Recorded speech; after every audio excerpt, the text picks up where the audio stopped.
Let's look at a developmental network involving the main characters of Big Hero 6. The Tadashi gene product stimulates the transcription of Baymax. The Baymax gene product activates the transcription of Hero. Hero's normal function is to repress yokai.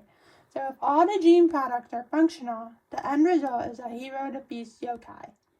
Looking at the biology surrounding this concept, the relationship between Baymax and Hero, for example, represents how the Bicoid activates hunchback expression, which is a transcription factor for anterior regions, by promoting the translation of hunchback mRNA.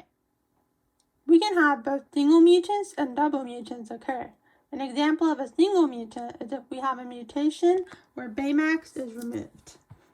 In this case, Baymax will not be available to promote Hero, and therefore Hero will not be able to defeat yokai. An example of a double mutant is if both Tadashi and Hero were removed. Even though both of these gene products get removed, the focus should be on the removal of Hero from the developmental network because Tadashi is more upstream in the pathway. In other words, the overall effect of this double mutant is based on the removal of Hero because it is more downstream. Another way to think about this concept is that if you plan on cutting a total of 6 inches off of your hair, it doesn't matter if you remove 3 inches with a pair of scissors while you cut at the 6-inch mark with another pair of scissors at the same time, because at the end of the day,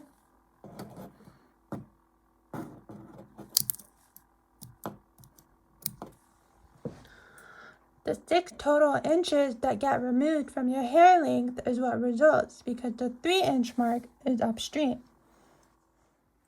So if Hero is removed, he will not be able to block yokai, so yokai does not get defeated.